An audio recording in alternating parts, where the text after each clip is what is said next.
I want to go on by also looking at coping and adaptation. We all hope for smooth sailing through life with little stress or conflict. However, that rarely happens at times of tension and conflict require the ability to cope. Coping includes mental and behavioral responses to stressors in our life. Coping skills can be positive, such as talking with someone, meditation, leisure, diversions, or humor. These are good coping skills, and they can also be harmful, such as ignoring or blaming others or criticizing others. Related, coping skills can have a positive or negative impact on, well, we respond to aging. Now, as we age and we go through different processes, our life takes on different diversions. It goes right back down in a dementia setting again. Your frontal temporal lobe becomes deteriorated sometimes if you have a dementia. And even though that may not be the case where you are perceived to be having dementia, your mental faculties are not as strong as sharp as it used to be when you are young. Your attitude and behavior pattern in life obviously change, and it changed dramatically. You see things differently. So there are many theories about the type of coping skills we should adopt in working with older adults. The following two coping skills are helpful. Problem-oriented coping. Efforts are directed towards resolving the problem. And old folks in general, they often have issues in life and problems, and we must be cautious to that fact and try your best to deal with it and enable them to also get over an issue if you possibly can. There are also the emotional-oriented coping. Efforts are directed towards responding to the emotions generated by the issue. So this is something that you and the resident or the person that you're working for or working with rather may develop an issue, an emotional issue, and not necessarily that they had one, but you yourself are conscious to the fact you may have done something in their life or doing something in their life that they don't like, they don't know how to bring over to you in a positive way that you both can sit down and have a rational conversation to deal with such matters. But either way, it happens. So you have to be again sensitive to what's happening in your working environment and what's happening between you and the client to see if they're happy. Ask the question sometimes. Is everything okay? Is there anything else I can help you with? Whatever you can do to make their life comfortable, that is quite essential. So coping with and adaptation is very essential as a caregiver, a PCA or CNA, or any medical practitioner, for a matter of speaking. You have to be the person, something to bring about some form of change, whether it's at a micro level or a macro level. That's your responsibility. You also want to look at the stereotype, and this is very important because sometimes during this aging process, we can overstep our boundaries as caretakers, and we can dive into this ageism before actually aware of what we're doing. And what ageism really is, it's crossing the boundaries of discriminatory attitudes or marginalizing, and we don't understand it. We don't even seem to look at it. And I tell you why from a more personal and realistic standpoint. What is hard to recognize ageism or establishing or going over the boundaries of discriminatory issues or even marginalizing is that we live in a marginalized society. We discriminate every day.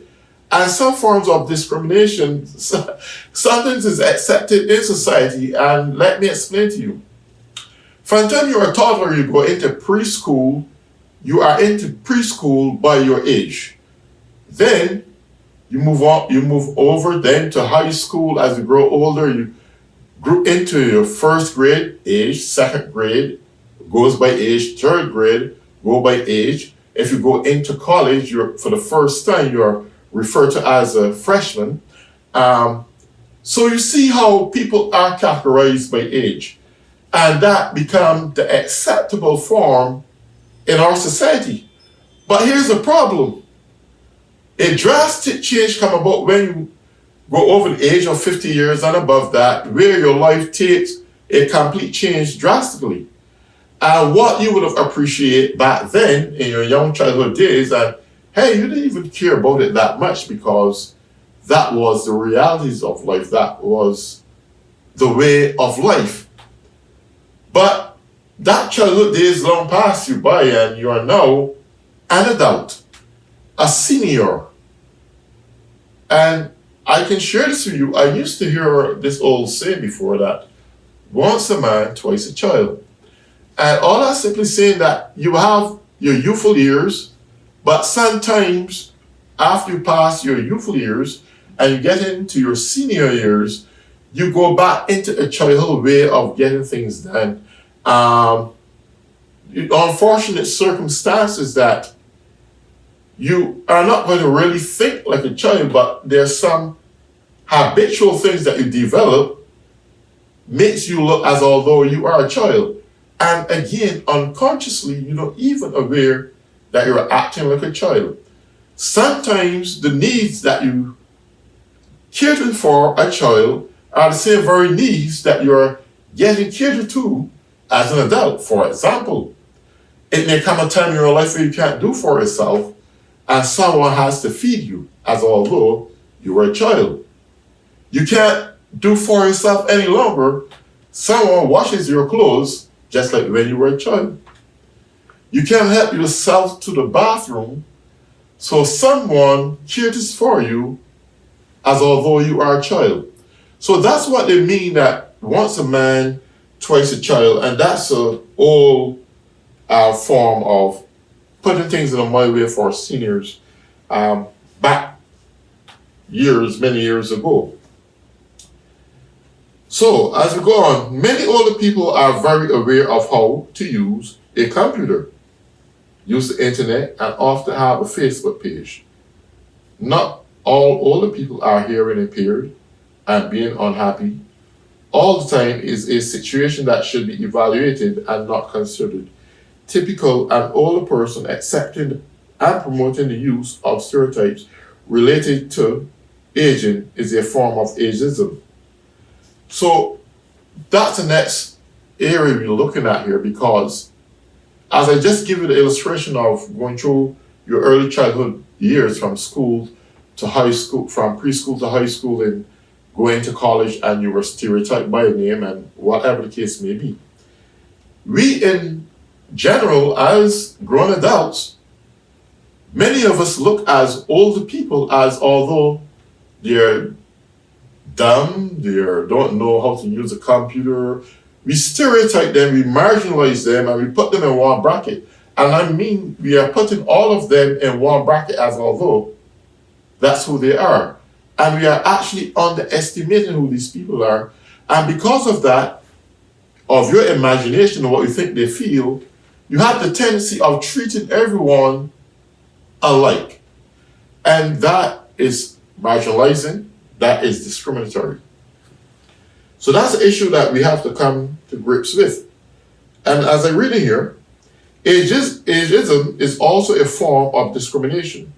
Treating people differently based on their age is a common practice in the outside community.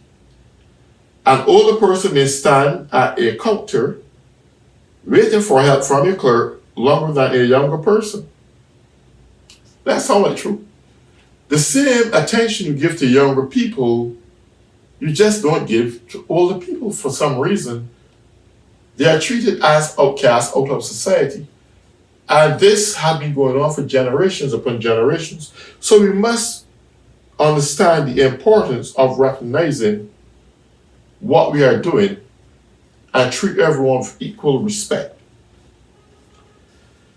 And this is a word for the activity professionals may encounter ageism when escorting persons into the community. Taking a group of older adults to a restaurant may cause the restaurant staff to groan when they see the community bus pull up. If this occurs, the activity professional assumes that the role of advocate to ensure that the group is treated with respect and the same courtesy as well as other guests to the establishment. I always say this, customers always king. It doesn't matter whether you're old, young, they're spending the same dollar. If you're a waitress in a restaurant, this is just an example of how people marginalize. Treat everyone diligently, prudently, with respect. Whether they're old or whether they are young. That's essential. And it's the same thing for the activities professional. And as I speak here, I would just want to let everyone know, whether you're at home or working in a nursing facility or whatever the case may be, this topic basically is to encourage you and enable you to see beyond where the natural eye is pointing you to. So the activity professionals does not make assumptions about any person based on age. And this is true, right? During the initial assessment process, each person is interviewed for key information which will help treat individualized program. Whether someone is 65 years old or 101 years old, opportunities to live life to the fullest should be introduced. Age is just a number. We can introduce the following actions to help generate a more positive image of aging.